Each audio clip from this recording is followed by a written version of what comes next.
മാന്യമഹാജനങ്ങളെ സ്വാഗതം, നമസ്കാരം. എൻ്റെ സദസ്സിലേക്ക് സ്വാഗതം. ACCA ട്രിപ്ലൈ മലയാളം യൂട്യൂബ് ചാനലിലേക്ക് നിങ്ങൾക്ക് ഏവർക്കും സ്വാഗതം. ഇന്ന് നമ്മൾ തിരിച്ചെത്തിയിരിക്കുന്നത് പുതിയൊരു വീഡിയോ ആയിട്ടാണ്. ACCയുടെ F8 പേപ്പറിലെ ഇന്റേണൽ കൺട്രോൾ ഡെഫിഷ്യൻസി എന്ന് പറഞ്ഞിട്ടുള്ള ഒരു ഏരിയ നോക്കാൻ വേണ്ടിയിട്ടാണ് എത്തിയിട്ടുള്ളത്. അപ്പോൾ സാധാരണ ഞാൻ കണ്ടുവരുന്ന ഒരു പ്രസന്റേഷൻ സെറ്റപ്പിലൊന്നും അല്ല എന്നുള്ളത് അല്ലേ. സാധാരണ ഞാൻ ഇവിടെ പ്രസന്റേഷൻ ഒക്കെ സെറ്റാക്കി കുറെ അനങ്ങുന്ന ക്യാരക്ടേഴ്സും ആനിമേറ്റഡ് ആയിട്ടുള്ള കാര്യങ്ങൾ നിങ്ങൾ വേറെ വീഡിയോസ് കണ്ടിട്ടില്ലെങ്കിൽ നിങ്ങൾക്ക് മനസ്സിലാവില്ല. അപ്പോൾ വേറെ വീഡിയോസ് കണ്ടിട്ടില്ലെങ്കിൽ ആ വീഡിയോസ് ഒന്ന് പോയി കണ്ടു നോക്കിക്കേ. അപ്പോൾ അത് കണ്ടു കഴിഞ്ഞാൽ മനസ്സിലാവും സാധാരണ എങ്ങനെയാണ് കാര്യങ്ങൾ എന്നുള്ളത്. പിന്നെ സബ്സ്ക്രൈബ് ചെയ്തിട്ടില്ലെങ്കിൽ പെട്ടെന്ന് തന്നെ പോയി സബ്സ്ക്രൈബ് ചെയ്തേ. കാരണം ഇവിടെ ഒരുപാട് അടിപൊളിയായിട്ടുള്ള ഇൻഫർമേഷൻസ് നമ്മൾ കൊടുക്കുന്നുണ്ട്. നമ്മളുടെ ഏത് പേപ്പറിലെ ഡൗട്ട്സ് ആണെങ്കിലും ഇമ്പോർട്ടൻറ്റ് ടോപ്പിക്സ് ആണെങ്കിലും അതേപോലെ വേറെ റിലവൻ്റ് ആയിട്ടുള്ള ഏരിയാസും ലൈവ്സും എല്ലാം ഈ ചാനലിൽ നമ്മൾ എന്ത് ചെയ്യുന്നുണ്ട്, ഇൻക്ലൂഡ് ചെയ്യുന്നുണ്ട്. ACC റിലേറ്റഡ് ആയിട്ടുള്ള എല്ലാ കണ്ടന്റും ഈ ചാനലിൽ കൂടെയാണ് പോകുന്നത്. അപ്പോൾ എല്ലാ ആ ഒരു സംഭവങ്ങളൊക്കെ നിങ്ങൾ അപ് ടു ഡേറ്റഡ് ആയിട്ട് ഇരിക്കാൻ വേണ്ടി എന്ത് ചെയ്യണം, പോയി സബ്സ്ക്രൈബ് ചെയ്ത് ബെൽ ബട്ടൺ ഒന്ന് ക്ലിക്ക് ചെയ്യണം. Okay, thank you. അത് ചെയ്തു എന്ന് വിശ്വസിക്കുന്നു. ഓക്കെ, അപ്പോൾ ഇനി നോക്കാൻ പോകുന്നത് ഇന്റേണൽ കൺട്രോൾ ഡെഫിഷ്യൻസി എന്നുള്ള ഒരു ഏരിയ ആണ്. അപ്പോൾ ഈ ഇന്റേണൽ കൺട്രോൾ ഡെഫിഷ്യൻസിയിൽ എന്താണ് ഈ സംഭവം, എങ്ങനെയാണ് ഇതൊക്കെ നടക്കുന്നത്, എന്താണ് നിങ്ങൾ ഐഡന്റിഫൈ ചെയ്യാൻ നോക്കുന്നത് എന്നുള്ള കാര്യങ്ങളാണ് നോക്കാൻ പോകുന്നത്. ഓക്കെ, അപ്പോൾ ഫസ്റ്റ് ആൻഡ് ഫോർമോസ്റ്റ് ഭയങ്കര വൈറ്റ് ആണ് അല്ലേ, മൊത്തത്തിലൊരു വൈറ്റ് ആയിട്ടുള്ള സംഭവമൊക്കെ കാണുന്നത്. അപ്പോൾ ഒന്ന് അത് മാറ്റാൻ വേണ്ടിയിട്ട് ഞാൻ നോക്കട്ടെ. ഇപ്പോൾ ഇവിടെ ഈ ടൂൾ തന്നെ ഇപ്പോൾ ഇങ്ങനെ കളർ എടുത്ത് കൊടുക്കുക. ഇത് രസമുണ്ട് അല്ലേ. ഓക്കെ, ഇത് രസമുണ്ട്. കുഴപ്പമില്ല. ഇനി ഇത് ക്രയോൺ എടുത്ത് നോക്കട്ടെ. അയ്യോ, ക്രയോൺ എടുത്ത സീന. ഓക്കെ, എനിവേ ഞാൻ കളർ അടിക്കുന്നത് കാണാൻ വേണ്ടിയിട്ടല്ല നിങ്ങളിവിടെ വന്നിരിക്കുന്നതെന്ന് എനിക്കറിയാം. എന്നാലും ഒന്ന് കളർ അടിച്ച് വെക്കട്ടെ. ഓക്കെ, കളർ അടിച്ച് വെക്കാൻ കണ്ടില്ലേ, ഇന്റേണൽ കൺട്രോൾ ഡെഫിഷ്യൻസി. അപ്പോൾ ഇത് എക്സ്പ്ലെയിൻ ചെയ്യുന്ന മുന്നേ എന്താണ് ഈ ഇന്റേണൽ കൺട്രോൾ എന്നൊക്കെ നമുക്കൊന്ന് പറഞ്ഞു പോകാം. ഒരു എക്സാമ്പിൾ, ഒരു വാക്ക് ത്രൂ എന്നുള്ള പോലെ തന്നെ നമ്മളുടെ ഒരു ജേർണിയിൽ കൂടെ ഒന്ന് പോവാം. ഓക്കെ, അപ്പോൾ ഇപ്പോൾ ഞാൻ ഇവിടെ വരയ്ക്കട്ടെ. ഓക്കെ, ഇതൊരു ഡ്രോയിങ് ക്ലാസ്സും കൂടി ആക്കാം നമുക്ക്. സൈഡിൽ കൂടെ കളർ അടിക്കുന്നു, വരയ്ക്കുന്നു അല്ലേ, എല്ലാം ചെയ്യുന്നു. അപ്പോൾ ഡ്രോയിങ് ക്ലാസ്സും കൂടി ആയിക്കോട്ടെ. ഓക്കെ, ഇപ്പോൾ ഇങ്ങനെ ഇത് B എന്ന് എഴുതാം നിങ്ങൾക്ക് മനസ്സിലാകാൻ വേണ്ടിയിട്ട്. ഇതൊരു ബിൽഡിംഗ് ആണ്. ഓക്കെ, വേറെ ഒന്നുമല്ല, ബിൽഡിംഗ് ആണ്. എങ്ങനെ കാണിക്കണ്ടേന്ന് എനിക്കറിയില്ല. ഓക്കെ, വേറെ ഒന്നുമല്ല, ബിൽഡിംഗ് ആണ്. ഓക്കെ, അപ്പോൾ ഇതൊരു ബിസിനസ് ആണ് എന്ന് വിശ്വസിക്കാം. ഓക്കെ, ബിസിനസ് ഞാൻ പറയുന്നു, വിശ്വസിക്കുന്നു. ഞാൻ വരയ്ക്കുന്നൊന്നും നോക്കണ്ട, വളരെ മോശമാണെന്ന് എനിക്കറിയാം. അതൊരു ബിസിനസ് ആണ് എന്ന് വിശ്വസിക്കാം. ഓക്കെ, അപ്പോൾ ഈ ബിസിനസ് എന്ന് പറയുമ്പോൾ ഒരു ഗ്രൂപ്പ് ഓഫ് പീപ്പിൾ ആണ് അല്ലേ. ഒരു ഗ്രൂപ്പ് ഓഫ് പീപ്പിൾ, ഒരാൾക്ക് മാത്രം വേണമെങ്കിൽ ചിലപ്പോൾ ബിസിനസ് നടത്താൻ പറ്റില്ല. ചിലപ്പോൾ ഒരു ഓർഗനൈസേഷൻ എന്നൊക്കെ പറയാം. ഒരു ബിസിനസ് അല്ലെങ്കിൽ ഒരു ഓർഗനൈസേഷൻ എന്ന് നമുക്ക് പറയാം. ഓക്കെ, ഒരു ബിസിനസ് അല്ലെങ്കിൽ ഓർഗനൈസേഷൻ ആണെങ്കിൽ അവിടെ ഒരു ഗ്രൂപ്പ് ഓഫ് പീപ്പിൾ ഉണ്ടാവും. ഒരു ഗ്രൂപ്പ് ഓഫ് പീപ്പിൾ കൂടി വന്ന് ആ ഗ്രൂപ്പ് ഓഫ് പീപ്പിൾ ഒരു കോമൺ ഗോളിലേക്ക്, ഈ ഒരു ഗ്രൂപ്പ് ഓഫ് പീപ്പിൾ കുറേ ആൾക്കാർ ഇങ്ങനെ ഉണ്ട് വിചാരിക്കുക. ഓക്കെ, ഇങ്ങനെ കുറേ ആർട്സ് ക്ലാസ്സും കൂടിയാണിത്, അതുകൂടി മനസ്സിലാക്കും. കുറേ ആൾക്കാർ ഇങ്ങനെ കൂടി വന്ന് ഇവരെല്ലാവരും ഇങ്ങനെ വന്നിട്ട് പറയും, ഓക്കെ നമുക്ക് എല്ലാവർക്കും ഇവിടെ ഒരു കോമൺ ഗോളിലേക്കാണ് നമ്മൾ നീങ്ങുന്നത്. ഓക്കെ, കോമൺ ഗോൾ എന്ന് പറയുമ്പോൾ മിക്ക ബിസിനസ്സിനും കോമൺ ആയിട്ടുള്ള ഗോൾ എന്തായിരിക്കും, പ്രോഫിറ്റ് ഉണ്ടാക്കാനായിരിക്കും അല്ലേ. പ്രോഫിറ്റ് ഉണ്ടാക്കാനായിരിക്കും കോമൺ ആയിട്ടുള്ള ഗോൾ വരുന്നത്. അപ്പം ഞാൻ ഈ ബിസിനസ്സിൻ്റെ മുതലാളിയാണ്. ഓക്കെ, ഞാനാണ് ഈ ബിസിനസ്സിൻ്റെ മുതലാളി, ഞാനാണ് ഈ ബിസിനസ് നോക്കുന്നത്. ഓക്കെ, ഞാൻ കുറച്ച് ഡീസൻ്റ് ആയിട്ടുള്ള ഒരാളാണ്, കുറച്ച് പ്രോഫിറ്റ് ഡ്രിവൺ ആയിട്ടുള്ള ഒരാളാണ്. അപ്പം എനിക്കറിയാം, എനിക്ക് ഒറ്റയ്ക്ക് എല്ലാ കാര്യങ്ങളും അറിയില്ല. കാരണം മാർക്കറ്റിംഗ് ചെയ്യണം അല്ലേ. ഇപ്പോഴാണെങ്കിൽ നമുക്ക് സോഷ്യൽ മീഡിയ രീതിക്ക് ചെയ്യണം, കുറേ കാര്യങ്ങളുണ്ട്. അത് ചെയ്യണം, ഇത് ചെയ്യണം, ഓപ്പറേഷൻസ് ചെയ്യണം. അപ്പോൾ എനിക്ക് ഇത്രയും മാത്രം ചെയ്ത് നടക്കാനോ അല്ലെങ്കിൽ ഇത്രമാത്രം ടൈം അതിൻ്റെ മേലെ സ്പെൻഡ് ആക്കാനോ എനിക്ക് പറ്റില്ല. പക്ഷേ എനിക്ക് ബിസിനസ് നടത്താനുള്ള ഐഡിയാസും കാര്യങ്ങളൊക്കെ അറിയാം. അപ്പം ഞാൻ ബിസിനസ് സ്റ്റാർട്ട് ചെയ്യുന്നു, എൻ്റെ അടുത്ത് ഫണ്ട് ഉണ്ട്, ഞാൻ ബിസിനസ് സ്റ്റാർട്ട് ചെയ്യുന്നു. അപ്പോൾ ഒബ്വിയസ്ലി എനിക്ക് ഒറ്റയ്ക്ക് അറിയാത്തതുകൊണ്ട് ഞാൻ എന്ത് ചെയ്യുന്നു, കുറച്ച് ആൾക്കാരെ ഹയർ ചെയ്യുന്നു. അതാണ് ഈ ആൾക്കാർ. ഓക്കെ, കുറച്ച് ആൾക്കാരെ ഹയർ ചെയ്യുന്നു. കുറച്ച് ആൾക്കാരെ ഹയർ ചെയ്യുമ്പോൾ ഇവരെല്ലാവരും വർക്ക് ചെയ്യുന്നത് ഒരു കോമൺ ഗോളിലേക്കാണ് അല്ലേ. ഒരു കോമൺ ഗോളിലേക്കാണ് ഇവരെന്ത് ചെയ്യുന്നത്, വർക്ക് ചെയ്യുന്നത്. ഓക്കെ, ഒരു കോമൺ ഗോൾ എന്ന് പറയുമ്പോൾ അത് മിക്ക സമയത്തും എന്താണ്, പ്രോഫിറ്റ് ആണ് അല്ലെ. പ്രോഫിറ്റ് ഉണ്ടാക്കുന്നതാണ് മിക്ക സമയത്തും ഒരു ബിസിനസ്സിനെ സംബന്ധിച്ചിടത്തോളം ഒരു ഗോൾ വരുന്നത്. ഓക്കെ, അപ്പോൾ ഇതുവരെ ക്ലിയർ അല്ലേ? ബിസിനസ് നടത്തുന്ന ഒരു ഗ്രൂപ്പ് ഓഫ് പീപ്പിൾ അല്ലെങ്കിൽ ഓർഗനൈസേഷൻ എന്ന് പറയുമ്പോൾ ഒരു ഗ്രൂപ്പ് ഓഫ് പീപ്പിൾ കൂടി വന്ന് ഒരു കോമൺ ഗോളിലേക്ക് നടക്കുന്നതിനെ അല്ലെങ്കിൽ അത് അച്ചീവ് ചെയ്യാൻ വേണ്ടി എല്ലാവരും അവരുടെ എഫേർട്ട് ഇടുന്നതിനാണ് നമ്മൾ ഒരു ഓർഗനൈസേഷൻ എന്നൊക്കെ പറയാം. ഓക്കെ, അപ്പോൾ ഇത് ഒരുപാട് ആൾക്കാർ വരും അല്ലെ, ഒരുപാട് ആൾക്കാരുണ്ടാവും.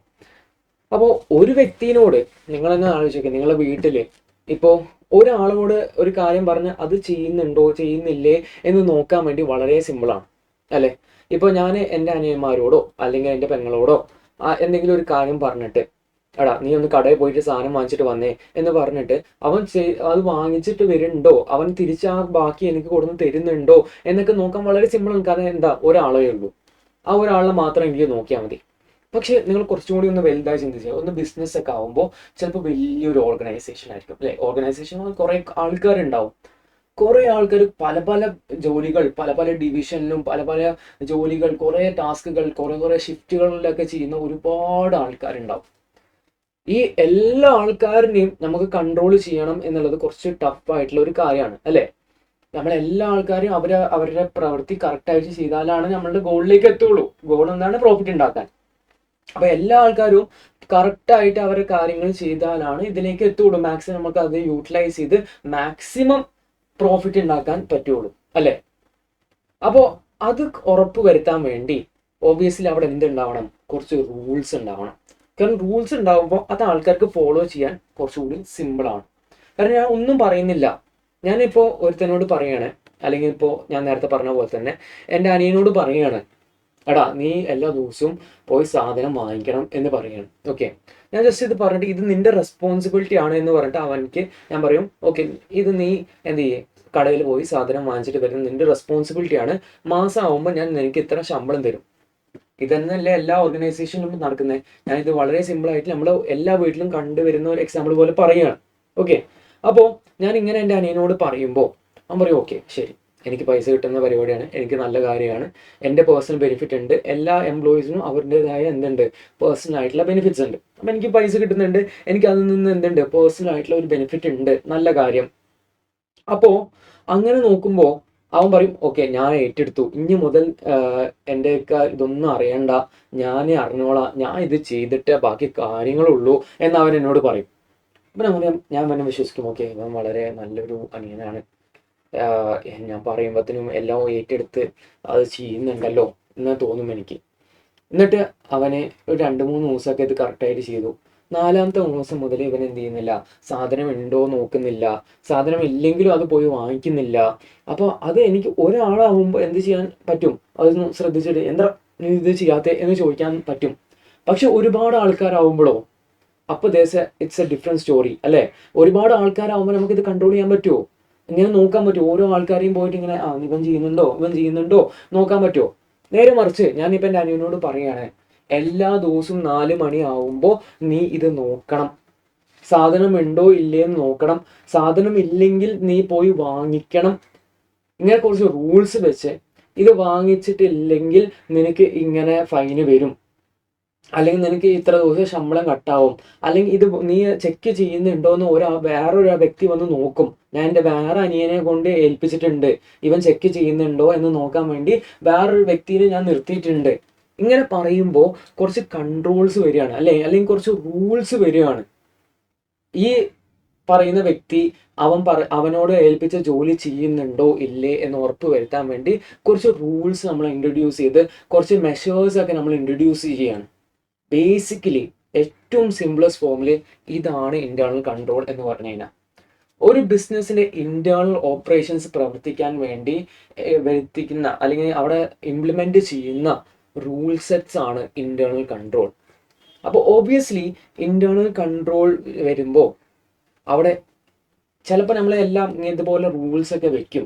ഓക്കെ, ഇപ്പം ഞാൻ റൂൾസ് ഒക്കെ വെച്ചു. ഇപ്പം ഞാൻ എൻ്റെ അനിയനോട് പറഞ്ഞു, എല്ലാ ദിവസവും 4 മണിയാവുമ്പോൾ നീ എന്ത് ചെയ്യണം, ചെക്ക് ചെയ്യണം, ഇതുപോലെ സാധനം ഉണ്ടോ ഇല്ലേ എന്നുള്ളത് ചെക്ക് ചെയ്തിട്ട് വേണം നീ എന്ത് ചെയ്യാൻ, ഓർഡർ ചെയ്യാൻ, അല്ലെങ്കിൽ നീ പോയി സാധനം വാങ്ങിക്കാൻ എന്ന് പറയുകയാണ്. അപ്പോൾ അവൻ പറയും, ഓക്കെ ഇക്ക ഞാൻ അത് കേറ്റു എന്ന് പറഞ്ഞിട്ട്. അപ്പോൾ ഞാൻ ഒരു ഇന്റേണൽ കൺട്രോൾ വെച്ചിട്ടുണ്ട് അല്ലേ, എല്ലാ ദിവസവും 4 മണിയാകുമ്പോൾ ചെക്ക് ചെയ്യണം എന്ന് പറഞ്ഞിട്ടുള്ളൊരു ഇന്റേണൽ കൺട്രോൾ ഞാൻ വെച്ചിട്ടുണ്ട്. പക്ഷേ ഇവൻ ചെക്ക് ചെയ്യുന്നുണ്ടോ ഇല്ലേ എന്നുള്ളത് ചെക്ക് ചെയ്യാൻ ആരുമില്ല എന്ന് വിചാരിക്കേ. അപ്പോൾ എന്ത് സംഭവിച്ചു? അവിടെ ഒരു ഡെഫിഷ്യൻസി വന്നു അല്ലെ? ഇന്റേണൽ കൺട്രോളിൽ തന്നെ എന്ത് സംഭവിച്ചു? ഒരു ഡെഫിഷ്യൻസി വന്നു. അങ്ങനത്തെ ഡെഫിഷ്യൻസി ആണ് നിങ്ങൾ ഈ പേപ്പറിൽ എന്ത് ചെയ്യാൻ നോക്കുന്നത്? ഐഡന്റിഫൈ ചെയ്യാൻ നോക്കുന്നത്. അതാണ് ഇന്റേണൽ കൺട്രോൾ ഡെഫിഷ്യൻസി എന്ന് പറഞ്ഞു കഴിഞ്ഞാൽ. ഓക്കെ, കുറച്ചും കൂടി വലിയൊരു എക്സാമ്പിൾ പറയാം. ഇപ്പോൾ ഞാനൊരു ഓർഗനൈസേഷനിൽ വർക്ക് ചെയ്യുന്ന ഒരു വ്യക്തിയാണ്. ഓക്കെ, അപ്പോൾ ഒരു ഓർഗനൈസേഷനിൽ ഞാൻ വർക്ക് ചെയ്തുകൊണ്ടിരിക്കുമ്പോൾ ഇതൊന്ന് വായിക്കാം. ഇതിൽ ഒരുപാട് കാര്യങ്ങൾ ഇപ്പോൾ എൻ്റെ കല എല്ലാം ഉണ്ട്, അതൊന്ന് വായിച്ചോളെ. ഓക്കെ, അപ്പം ഞാൻ ഇതേപോലെ ഒരു ഓർഗനൈസേഷനിൽ വർക്ക് ചെയ്യുന്ന ഒരാളാണ്. അപ്പം ഞാൻ വർക്ക് ചെയ്തുകൊണ്ടിരിക്കുമ്പോൾ ഇത് ഓർഗനൈസേഷനാണ്, ഇത് ഞാനാണ്. ഓക്കെ, ഇത് ഞാനാണ്, ചിരിച്ചുകൊണ്ടാണ് ഞാൻ വരുന്നത് എല്ലാ ദിവസവും രാവിലെ. അപ്പോൾ ഇത് ഞാൻ വന്നു. എല്ലാ ദിവസവും രാവിലെ വരുമ്പോൾ എന്ത് ചെയ്യണം? ഒരു ലോഗ് ബുക്ക് ഉണ്ട്. ഓക്കെ, ഇങ്ങനെ ഒരു ബുക്ക് ഉണ്ട്.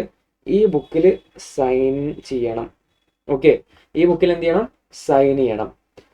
സൈൻ ചെയ്യേണ്ടത് ചെക്ക് ഇന്നിലും അതേപോലെ തന്നെ ചെക്ക് ഔട്ടിലും ചെയ്യണം. എപ്പോഴാണോ ചെക്ക് ഇൻ ചെയ്യുന്നത്, എപ്പോഴാണോ ചെക്ക് ഔട്ട് ചെയ്യുന്നത് എന്നുള്ളത് അവിടെ ഉണ്ടാവണം. ഓക്കെ, അതേപോലെ തന്നെ ഇതിൽ ടൈം ഒന്നും സ്പെസിഫൈ ചെയ്യേണ്ട ആവശ്യമില്ല. ചെക്ക് ഇനും ചെക്ക് ഔട്ടും ഇത് ഹാൻഡിൽ ചെയ്യുന്നത് റിസപ്ഷനിലാണ് ഈ ലോഗ് ബുക്ക് വെച്ചിട്ടുള്ളത്. അപ്പോൾ റിസപ്ഷനിസ്റ്റിൽ ആരെങ്കിലും ഇരിക്കുകയാണെങ്കിൽ അവരാണ് ഇത് ഹാൻഡിൽ ചെയ്യുന്നത്. ഓക്കെ, അപ്പോൾ റിസപ്ഷനിൽ ആരെങ്കിലും ഉണ്ടെങ്കിൽ മാത്രമാണ് ഇത് വരുന്നത്. അപ്പോൾ ഞാൻ എല്ലാ ദിവസവും രാവിലെ എന്ത് ചെയ്യാണ്? കുളിച്ചൊരുങ്ങി ഈ എൻ്റെ ഓഫീസിലേക്ക് വരും. എന്നിട്ട് എനിക്കറിയാം ഇത് ഇരിക്കുന്നത് റിസപ്ഷനിലാണെന്ന് അറിയാം, എനിക്ക് ഒപ്പിടണം എന്നും അറിയാം. അപ്പോൾ എനിക്ക് ഒരു മാസമുള്ളത് 5 days ലീവാണ് എന്ന് വെച്ചോ. ഓക്കെ, 5 days ലീവാണ് ഉള്ളത് എനിക്ക്. അപ്പോൾ എനിക്ക് ഈ റിസപ്ഷനിസ്റ്റ് ആയിട്ട് നല്ല പരിചയം. ഓക്കെ, നല്ലൊരു ബന്ധമുണ്ട്. റിസപ്ഷനിസ്റ്റ് എന്നെയായിട്ട് നല്ല കമ്പനിയിലാണ്. അപ്പോൾ ഞാൻ ഈ മാസം ഒരു 6 ദിവസം എന്ത് ചെയ്തു? ലീവ് എടുത്തു. എനിക്ക് എത്ര ലീവേ ഉള്ളൂ? 5 days ലീവേ എടുക്കാൻ പറ്റുള്ളൂ എനിക്ക്. പക്ഷെ ഞാൻ എത്ര എടുത്തു? 6 ദിവസം എടുത്തു. അപ്പോൾ ഞാൻ എൻ്റെ റിസപ്ഷനിസ്റ്റിനോട് വിളിച്ച് പറയാണ്, റിസപ്ഷനിസ്റ്റേ, മോളെ അല്ലെ മോനെ, ആരെങ്കിലും ആവട്ടെ, ഞാൻ വിളിച്ച് പറയാണ്, എടാ ഞാൻ ഇന്ന് വരില്ല, ഒന്ന് എനിക്ക് വേണ്ടി സൈൻ ഇടണേ. എന്തായാലും ആരും നോക്കാനൊന്നും പോകുന്നില്ലല്ലോ, മാസാവസാനം ആവുമ്പോൾ അത് എന്താ പറയുക, ആരും നോക്കാനൊന്നും പോകുന്നില്ലല്ലോ, ഞാൻ തന്നെയാണോ സൈൻ ഇട്ടതെന്നൊന്നും ആരും നോക്കില്ലല്ലോ എന്ന് പറയണം. ഈ ലോഗ് ബുക്ക് പ്രകാരമാണ് നമ്മുടെ HR ഡിപ്പാർട്ട്മെന്റ് പേറോൾ കൊടുക്കുന്നത്. പേറോൾ എന്ന് പറയുമ്പോൾ നമ്മുടെ സാലറി കൊടുക്കുന്നത് ഈ ഒരു പറയുന്ന ലോഗ് ബുക്ക് അനുസരിച്ചിട്ടാണ്. HR വന്നിട്ട് ഈ ലോഗ് ബുക്ക് എടുക്കും, മാസാവസാനം ആവുമ്പോൾ തുറന്നു നോക്കും. എന്നിട്ട് നോക്കി പറയും, ഓക്കെ ഈ ആൾ 5 ദിവസത്തിലധികം ലീവ് എടുത്തിട്ടുണ്ടോ? ഇല്ല. ഓക്കെ, ഇതിലുള്ള ലീവ് ആണോ ഇതിൽ 5 ദിവസം കൂടുതൽ ലീവ് എടുത്തിട്ടില്ലെങ്കിൽ ഓക്കെ, ഫുൾ ദിവസത്തെയും അല്ലെങ്കിൽ ഫുൾ 30 ദിവസത്തെയും സാലറി നമുക്ക് കിട്ടും. അതിന് കൂടുതൽ ലീവ് എടുത്തിട്ടുണ്ടെങ്കിൽ ഒരു ദിവസം എന്താണ്? പേ കട്ടാണ് എന്ന് പറയും. ഓക്കെ, ശരി. പക്ഷെ ഞാൻ ഇപ്പോൾ പറഞ്ഞ പോലെ ഞാനൊരു സംഭവം ചെയ്യാണ്. 6 ദിവസം ഞാൻ ലീവ് എടുത്തിട്ട് ഞാൻ പറയാണ്, 5 ദിവസം എടാ നീ ഒന്ന് സൈൻ ഇടണം. ഇത് ചെക്ക് ചെയ്യാൻ ആരുമില്ല അല്ലേ? സംഭവം അവിടെ ഒരു ഇന്റേണൽ കൺട്രോൾ ഉണ്ട്. ഞാനിത് എല്ലാ ദിവസവും വന്ന് സൈൻ ചെയ്യണം എന്നുള്ളത് ഒരു ഇന്റേണൽ കൺട്രോൾ ആണെങ്കിൽ പോലും പക്ഷെ അവിടെ ഒരു ഡെഫിഷ്യൻസി ഇല്ലേ? ഞാൻ പറയുമ്പോൾ തന്നെ നിങ്ങൾക്ക് മനസ്സിലാവുന്നില്ലേ അവിടെ ഒരു ഡെഫിഷ്യൻസി ഉണ്ട് എന്നുള്ളത്? കാരണം ഓബിയസ്ലി ഇത് ചെക്ക് ചെയ്യാനോ ഇത് നോക്കാനോ ആരുമില്ല അല്ലേ? അല്ലെങ്കിൽ എനിക്ക് തന്നെ എന്ത് ചെയ്യാൻ പറ്റും? എനിക്കിപ്പോൾ തോന്നുകയാണ്, ഓക്കെ ഇന്ന് വൈകുന്നേരം വരെ പണിയെടുക്കാൻ എനിക്ക് വയ്യ. ഓക്കെ, എനിക്ക് 5:30 വരെ, എനിക്ക് രാവിലെ 9 മുതൽ 5:30 വരെ പണിയാണെന്ന് വിചാരിക്കും. അതാണ് എൻ്റെ ഷിഫ്റ്റ് ടൈം. അപ്പോൾ എനിക്ക് തോന്നുകയാണ്, എനിക്ക് ഇതൊന്നും വയ്ക്കില്ല, എനിക്കിത് രാത്രി അത്ര നേരം ഒന്നും ഇരിക്കാൻ വയ്ക്കുക, എനിക്കൊരു 4 മണിയാകുമ്പോൾ ഇറങ്ങണം എന്ന് തോന്നുമ്പോൾ ഞാൻ എന്ത് ചെയ്യും? രാവിലെ തന്നെ പോയിട്ട് രാവിലത്തെ സൈനും വൈകുന്നേരത്തെ സൈനും ഇട്ട് വെച്ചിട്ട് ഞാൻ ആരോടും പറയാതെ ഇറങ്ങിപ്പോവും. ഇത് നോക്കാനോ പറയാനോ ആരുമില്ല. അത് വൈകുന്നേരം ആകുമ്പോൾ അത് കുറച്ച് ദിവസം കഴിയുമ്പോൾ എല്ലാവരും മറന്നു പോകും അല്ലേ? ആരും ഇപ്പം എൻ്റെ കാര്യം നോക്കിയിരിക്കാൻ പോകുന്നില്ല. അപ്പോൾ അവിടെ എന്തുണ്ട്? ഒരു ഡെഫിഷ്യൻസി ഉണ്ട്. എംപ്ലോയീസിന് വാങ്ങിച്ച് എന്ത് ചെയ്യാൻ പറ്റും? ഫ്രോഡ് കാണിക്കാൻ പറ്റും അല്ലേ? ഇതാണ് ഇന്റേണൽ കൺട്രോൾ ഡെഫിഷ്യൻസി എന്ന് പറഞ്ഞു കഴിഞ്ഞാൽ. ഇനി ഇതെങ്ങനെ സോൾവ് ചെയ്യാൻ പറ്റും? ഒരു ഓട്ടോമേറ്റഡ് സിസ്റ്റം കൊടുന്നാൽ പോരെ? ഒരു ഓട്ടോമേറ്റഡ് സിസ്റ്റം കൊടുത്തു കഴിഞ്ഞാൽ ഇത് സോൾവ് ചെയ്യാൻ പറ്റില്ലേ? ഒന്ന് ആലോചിച്ച് നോക്കിയേ. പഞ്ച് ഔട്ട് ചെയ്യേണ്ടി വന്നു കഴിഞ്ഞാലോ? ഡയറക്റ്റ് പഞ്ചിങ് ചെയ്യുക, പഞ്ച് ഔട്ട് ചെയ്യുക. അതൊരു സിസ്റ്റമായിട്ട് കണക്ട് ചെയ്ത് നമ്മൾ എപ്പോഴാണോ പഞ്ചിങ് ചെയ്യുന്നത്, എപ്പോഴാണോ പഞ്ച് ഔട്ട് ചെയ്യുന്നത് എന്നുള്ളത് നമ്മുടെ മാനേജേഴ്സ് അറിയുകയാണെങ്കിലോ അപ്പോൾ എന്ത് ചെയ്യാൻ പറ്റും, ഇത് കുറയ്ക്കാൻ പറ്റില്ലേ. അതേപോലെ ലീവ് എടുക്കുമ്പോൾ അത് അപ്ലിക്കേഷൻ ചെയ്തിട്ട് അല്ലെങ്കിൽ അത് ആ ഒരു സിസ്റ്റത്തിലൂടെ അപ്ലൈ ചെയ്തിട്ട് ലീവ് എടുക്കാൻ പറ്റുള്ളൂ എന്നാക്കി കഴിഞ്ഞാലോ അപ്പോൾ എന്ത് ചെയ്യാൻ പറ്റും, ഈ ഒരു ഡെഫിഷ്യൻസിനെ നമുക്ക് തടയാൻ പറ്റില്ലേ. അതാണ് റെക്കമെൻഡേഷൻ എന്ന് പറഞ്ഞു കഴിഞ്ഞാൽ. ഈ ഒരു പേപ്പറിൽ നമ്മൾ ഡെഫിഷ്യൻസി ഐഡൻറ്റിഫൈ ചെയ്യണം, അതേപോലെ തന്നെ അതിനുള്ള റെക്കമെൻഡേഷനും കൊടുക്കണം. അത് ഇമ്പോർട്ടൻ്റ് ആണ്. ഓക്കെ, അപ്പോൾ എങ്ങനെയാണ് കൂടുതൽ ഇൻറ്റേർണൽ കൺട്രോൾ ഡെഫിഷ്യൻസിനെ എങ്ങനെയാണ് ആൻസർ ചെയ്യുക എന്നുള്ളൊരു വീഡിയോ വേറെ വരുന്നതായിരിക്കും. ഓക്കെ, അതുവരെ നിങ്ങൾക്ക് ഈ ഒരു ഏരിയ കറക്റ്റായിട്ട് മനസ്സിലായി എന്ന് ഞാൻ വിശ്വസിക്കുന്നു. അടുത്ത വീഡിയോയിൽ കാണുന്നവരെ see you, thank you guys and good bye.